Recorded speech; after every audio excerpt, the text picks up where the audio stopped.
Hari ini alhamdulillah kita ini kalau cost kita bisa berhasil keep di $10 per barrel. Ya, jadi even di $30 margin kita masih cukup lah.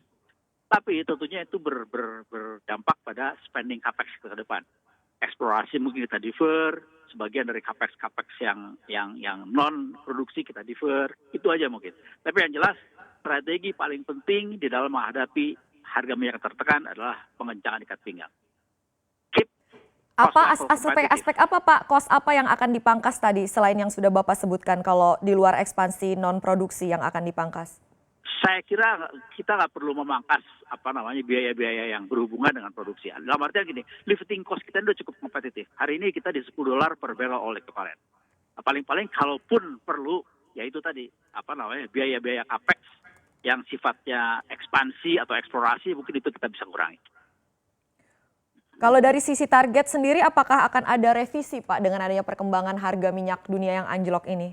Oh enggak, karena umumnya kalau harum minyak sih di harga berapapun, trader-trader kita akan mengambil harga berapapun. Jadi kalau target produksi 110.000 barrel oil equivalent per hari 2020, insya Allah tidak akan terganggu. Pak Hilmi, Medco ini kan perusahaan energi, jadi bukan hanya perusahaan minyak, tapi Medco juga memiliki pembangkit listrik yang kontribusinya sekitar 20% dari penerimaan perseroan.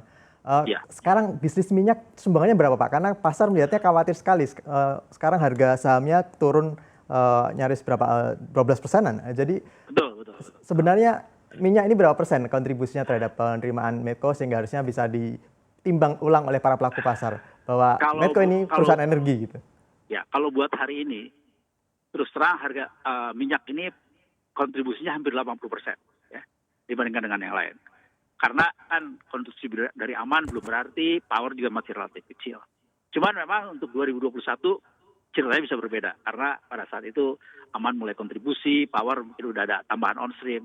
Tapi memang migas ini tetap menjadi kontributor terbesar. Dengan catatan kita ada produksi gas yang hari ini hampir 50% dari produksi kita ini gas, bukan minyak.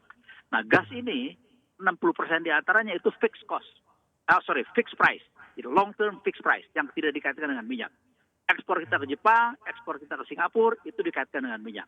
Tapi penjualan kita ke pupuk, ke PLN yang hari ini harganya antara $5 sampai $7 itu semua fixed price.